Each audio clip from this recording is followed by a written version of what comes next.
Well, let's begin. Subsidy on dialysis is commendable, but the question now is how many public hospitals even have functioning dialysis machines, and are they nearly enough? Well, good morning. So let me start by saying this is a welcome development.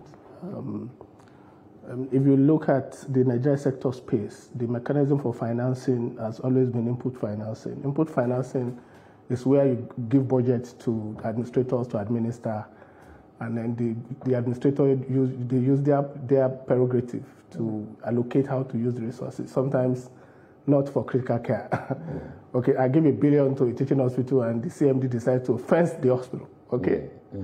Also, fencing will not give critical care to people in need. So for some of us who have advocated innovative financing mechanism for a system, where government begins to buy services rather than provide the inputs, okay, we'll do 3 immediate things. The first thing it does is that it makes services immediately available to people.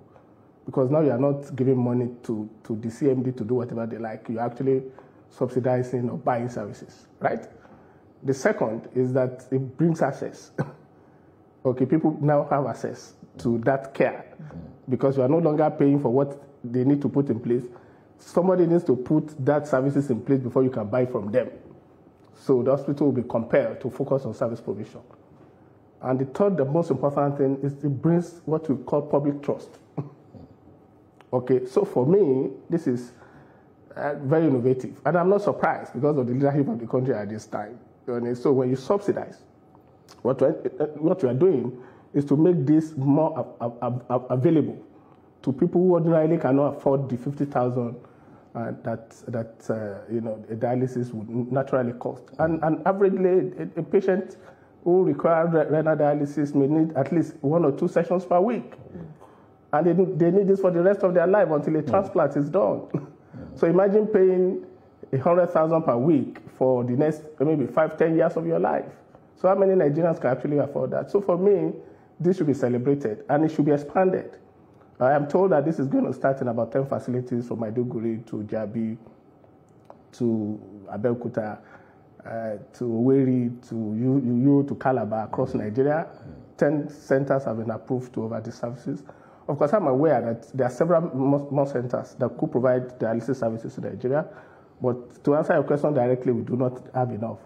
But the incentive here is that if government is able to pay for services, many more people will come to provide the services because they now know that government is willing to do what we call performance-based financing. Okay. Now, let's look at it this way. Rather than have a system where, like these kidney dialysis centers now want to spread it, every state will have it, why don't we also have a system where we look at Nigeria through the geopolitical zones and say, okay, in this particular geopolitical zone, we have one major dialysis center that is of international standard. Then you look at another one, you say, okay, cancer, for instance. So that at the end of the day, we're not just dealing with one ailment.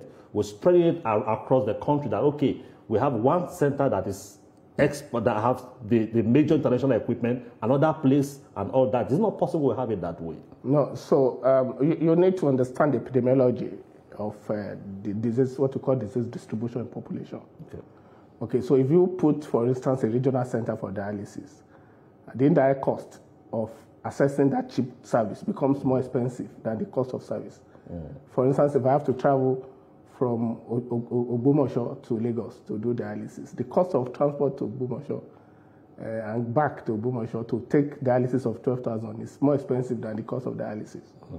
Okay, so and the prevalence of renal disease is on the increase, and renal patients are everywhere in Nigeria. They're in every corner in Nigeria, and dialysis today is not a complicated science. I mean, they are portable,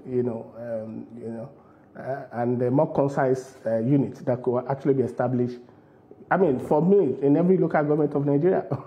Okay, because one fundamental thing about access is that it must be taken to people, to the community where people live.